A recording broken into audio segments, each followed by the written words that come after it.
Electrical engineering MCQs electrical circuits part 4 में एक बार फिर से आपका स्वागत है। So first question is which of the following has no units. कौन सी क्वांटिटी का इसमें यूनिट ही नहीं है। कि परमेबिलिटी का हम सभी जानते हैं यूनिट है। Permeability is related to magnetic field and जिसका यूनिट रहता है हेनरी पर मीटर।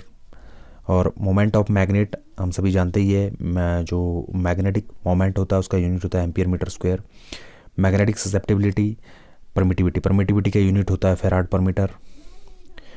पर मैंने आपको इससे पीछे वाले लेक्चर में बताया था कि difference between permittivity and permeability, it is related to electric field and it is related to magnetic field. Permittivity is the property of the material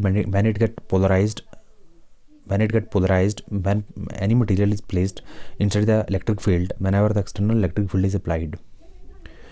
And magnetic permeability is the property of the material when the material get magnetized when external magnetic field is applied to it.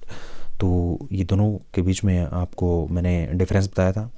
तो उसके बाद आ रहा है हमारे पास magnetic susceptibility. Magnetic susceptibility रहती है represented by chi which is called degree of magnetization m upon h।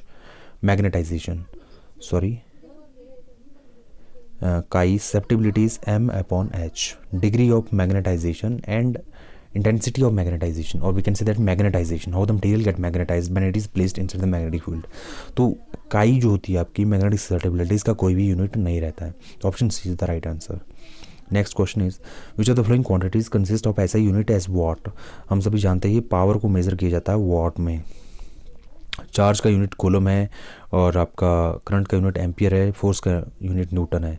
तो पावर का यूनिट आपके पास क्या है, वॉट है। Option D is the right answer.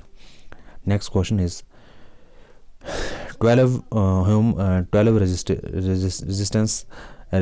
resistors are used as a edge to form a cube. Okay, हमने एक cube बनाया, इस तरह का शेप का जो क्यूब रहता है, क्यूब की हर एक एज में हमने रजिस्टर, उसको एज ए रजिस्टर मान लिया। और find as to form a cube. 12 resistances are used as edge to form a cube. Find resistance between two diagonal opposite corner of the cube.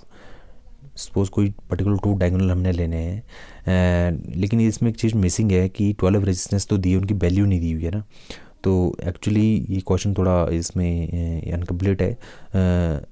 तो इसकी वैल्यू सपोज हर एक register की value 1 ओम है, 12 resistance है और हर एक जो है क्यूबिक जो रेजिस्टेंस है उसकी वैल्यू 1 ओम है। तो हम देखिए इसी स्ट्रक्चर को हम ऐसे सिंप्लीफाई कर सकते हैं, ऐसे इस क्यूब को ऐसे 3 रजिस्टर ऐसे लगा दिए, फिर आगे 6 रजिस्टर यहाँ लगा दिए ऊपर से नीचे तक, 1 2 3 4 5 6 और 3 यहाँ पे लगा दिए, 2 3 है ना, 3 ऐसे लगा दिए। तो इन दोनों एज के बीच में हमने इक्विवेलेंट रेजिस्टेंस कैलकुलेट करना है। तो ये 3 कनेक्शन पैरेलल में हो गए, 1 ओम 1 ओम 1 ओम 1 ओम 1 ओम 1 ओम। अब देखिए 1 ओम 1 ओम 1/1 प्लस 1/1 प्लस 1/1, यानी कि ये कितना है हमारे पास 1/r इक्विवेलेंट। एक साइड का मैं कैलकुलेट कर रहा हूँ पहले। तो ये मेरे पास आया 3/1, ये 3 आया 3 ओम और ये भी 3 ओम। और ये बीच वाला 6 वाला कितना आया 1/6 टाइम कीजिए, कितना आया 6/1। नहीं, ये कुछ ऐसा आया हमारे पास 1/ वो r equivalent is equal to, देखिए वो 1/r इक्विवेलेंट हमारे पास आया 3.1। तो R इक्विवेलेंट क्या आएगा 1/3। तो ये 1/3 आया, 3 नहीं सॉरी 1/3। उसी तरह से बीच का भी कैलकुलेट हम करेंगे, तीनों 6 ब्रांचेस का 1/1 plus 1/1 plus 1/1 plus 1/1 1 2 3 4 plus 1/1 plus 1/1 6 ई 6/1 1/6 आया। तो 1/3 प्लस 1/6 प्लस 1/3, तो यह है हमारे पास 1/2/3 प्लस 1/6। तो ये वैल्यू आई हमारे पास 12 प्लस 3 15/18। तो 15/18 आ गए, 15/18। तो 5 3 15 and 6 3 18, 5.6 is the right answer. Option A is the right answer.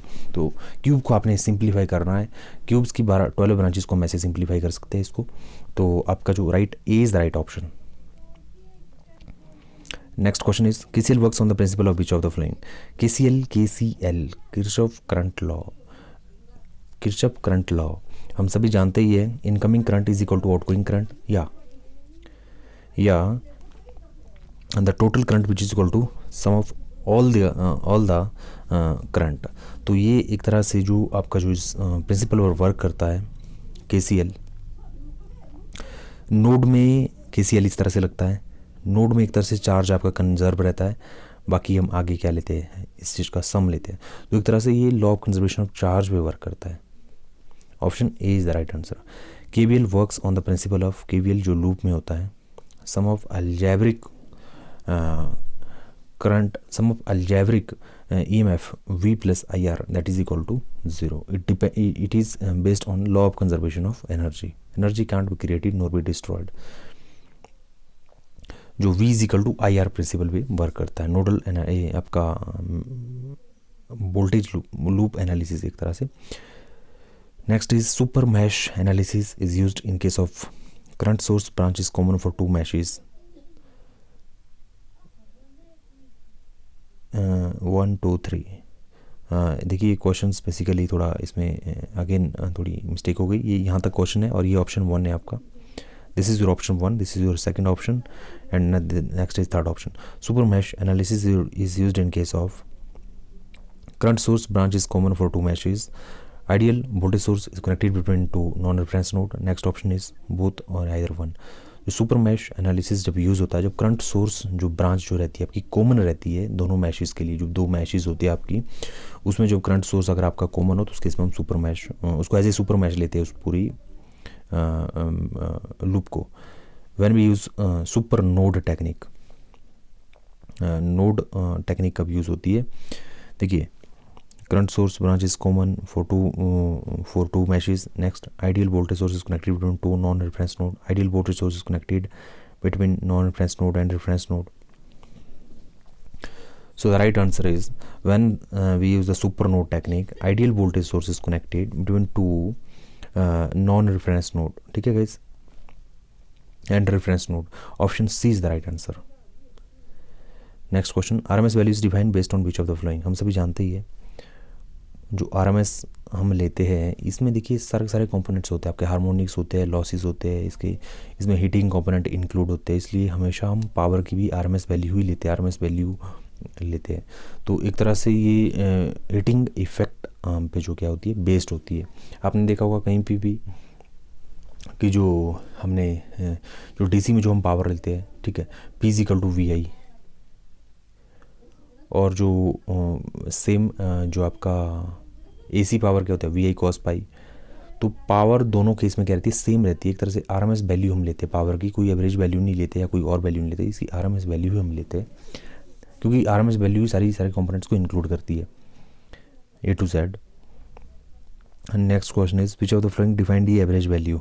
देखिए एवरेज वैल्यू का मतलब क्या होता है, एवरेज वैल्यू AC की 0 होती है और DC की तो खैर आपको पता ही है। तो एवरेज वैल्यू का मतलब charge transfer. Option D is the right answer. Charge transfer मतलब the current is nothing but simply flow of charge from one point to another point. So average value is nothing but simply charge transfer. For symmetrical waveform average value of one full cycle. देखिए ये कह रहे ऐसी waveform है, average का क्या मतलब था, प्लस माइनस दोनों एक दूसरे से क्या हो गए, कैंसिल आउट हो गए, तो एवरेज वैल्यू क्या आएगी 0। Symmetrical waveform average value one cycle is complete cycle that is equal to 0। Form factor is equal to peak factor in case of, देखिए हम सभी जानते ही है अगर हमारे पास वेव स्क्वायर वेव है, ओके गाइज, अगर वेव स्क्वायर है तो उसकी जो मैक्सिमम वैल्यू रहेगी वही उसकी जो क्या रहेगी, form factor is equal to the peak factor in case of square wave. This one is the right option and form factor की जो जनरल वैल्यू हम सभी जानते हैं 1.1 रहती है। ओके गाइज, बाकी जो बेसिक टर्मिनोलॉजी आई होप आपको तो पता ही होगी कि VRMS होती है हमारे पास Vm/√2 और एवरेज वैल्यू होती है 2Vm/π और एवरेज वैल्यू होती है Vm/π half wave, full wave और हाफ वेव के लिए आपको बता रहा हूँ मैं, ठीक है। और इसको हम सॉल्व करेंगे तो हमारे पास जो वैल्यू आती है approximately you can solve it 2Vm/π 0.726 something like that, ये इस तरह की वैल्यू आती है। बाकी फॉर्म फैक्टर उसमें RMS वैल्यू हम पहले लेते हैं, उसमें पीक फैक्टर में पीक वैल्यू, हाँ, अपन जो एवरेज वैल्यू रहती है। तो कैसे ये था हमारे पास part 4 of electrical circuits. I hope कि आपको अच्छी तरह समझ आया होगा। So please do subscribe it in our world and share and like our video. Thank you very much.